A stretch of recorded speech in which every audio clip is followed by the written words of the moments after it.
Welcome to my channel Sagas lifestyle. இன்றைக்கி ரொம்ப ஈஸியான சிக்கன் கிரேவியும் களியும் செய்யலாம்.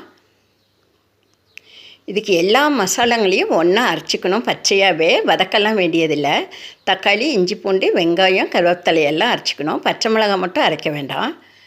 பட்டை, கிராம், சோம்பு அதிலேயே போட்டுக்கலாம். கொஞ்சமாக போட்டால் போதும். 2 கிராம் 2 பட்டை, கொஞ்சமாக சோம்பு போட்டிருக்கேன். மிக்சியில் அரைக்கும் போதே மஞ்சத்தூள், மிளகாய்த்தூள், சிக்கன் மசாலா எல்லாத்தையும் போட்டு அரைச்சிக்கலாம். களி செய்ய கொஞ்சமாக தண்ணியும் 1.5 கிளாஸ் ராகி மாவும் வேணும். இந்த கிளாஸில் 1.5 கிளாஸ் ராகி மாவு எடுத்திருக்கேன். ராகி மாவை கொஞ்சம் தண்ணி ஊற்றி நல்லா தண்ணியாட்டம் கரைச்சி வச்சுக்கணும். கட்டி இல்லாமல் நல்லா கரைச்சிக்கலாம். ரவை தோசை பதத்தில் கரைச்சிக்கலாம். மாவு இந்த மாதிரி இருக்கணும் தண்ணியாக. கொஞ்சமாக உப்பு போட்டு கலக்கி எடுத்துக்கலாம். ரொம்ப கொஞ்சமாக உப்பு போடணும். நல்லா கலக்கி விட்டு கேஸ் மேலே வச்சிடலாம். ஏற்கனவே நான் ஒரு கிண்ணத்தில் வெந்நீர் காய வச்சுருக்கேன். அதை எடுத்து ஊற்றணும்.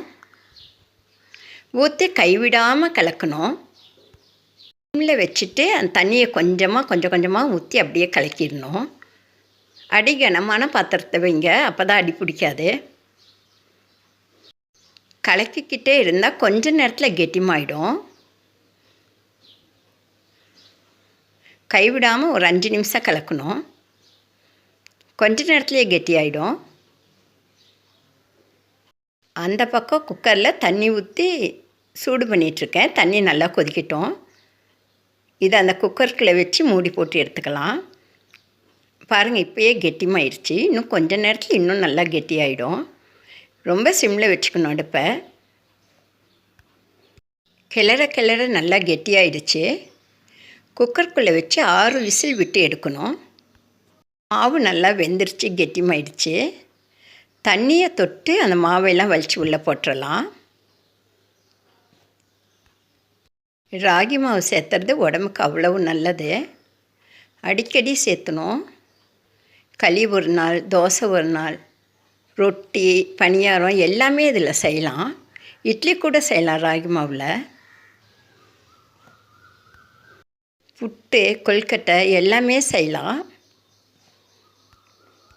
மூடி போட்டு குக்கருக்குள்ளே வச்சிடலாம்.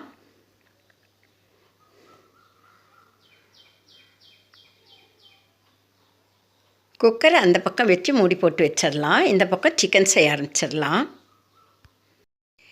கடாயை வச்சு நல்லெண்ணெய் ஊற்றுறேன். கொஞ்சமாக சோம்பு, 2 பிரிஞ்சலை போடலாம். சோம்பு பொரிஞ்சதும் அரைச்சி வச்ச மசாலா ஊற்றிடலாம். நல்லா கலந்து விடலாம். சிக்கன் குழம்பு, மீன் குழம்பு இதுக்கெல்லாம் நல்லெண்ணெய் ஊற்றி தாளித்தா தான் டேஸ்டியாக இருக்கும். சிக்கன் குழம்புக்கு தேவையான எல்லா மசாலாங்களும் எல்லாமே ஒன்றா போட்டு அரைச்சாச்சு. உப்பு போட்டு கலக்கலாம்.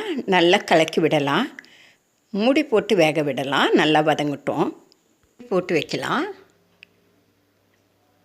மேலே கருவேப்பிலையும் பச்சை மிளகாயும் போட்டுடலாம். போட்டு ஒரு கலக்கி மூடி போட்டு வேக விடலாம். நல்லா கலக்கி விடலாம். அப்பப்போ மூடியை திறந்து கிளறி விடலாம். எண்ணெயிலேயே எல்லா மசாலாவும் நல்லா வதங்கணும். நான் சின்ன வெங்காயம், பெரிய வெங்காயம் 2மே போட்டு அரைச்சிருக்கேன். ரொம்பவும் ஈஸியான சிக்கன் கிரேவி, செம டேஸ்டியாக இருக்கும். எண்ணெய் பிரியிற அளவுக்கு வதங்கியாச்சு. சிக்கனை போட்டுடலாம். சிக்கனை போட்டு ஒரு 5 நிமிஷம் கிளறி விடலாம். கிளறி விட்டுட்டு மூடி போட்டு வேக விடலாம். களிக்கும் இந்த சிக்கன் கிரேவிக்கும் செம டேஸ்டியாக இருக்கும் சாப்பிட. களிக்கு கருவாட்டு குழம்பு, சிக்கன் குழம்பு, மட்டன் குழம்பு, கீரை குழம்பு, பச்சைப்பயிறு இதெல்லாம் ரொம்ப நல்லாயிருக்கும். நல்லா வதங்கிடுச்சு. தேவையான தண்ணி ஊற்றி 10 நிமிஷம் மூடி போட்டு வேக விடலாம். 10 நிமிஷம் ஆயிடுச்சு. நம்ம சிக்கன் குழம்பு அட்டகாசமாக ரெடி ஆகிடுச்சு. செம சூப்பராக டேஸ்டியாக இருக்கும். களியும் சிக்கன் குழம்பும் செமையாக இருக்குது. வாசனை தூள் கிளப்புது. வாங்க சாப்பிடலாம்.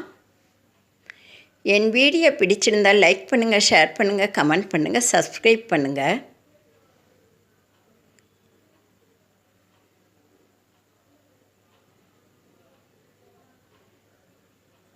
என் வீடியோ பார்த்த உங்களுக்கு என் மனமார்ந்த நன்றிகள்.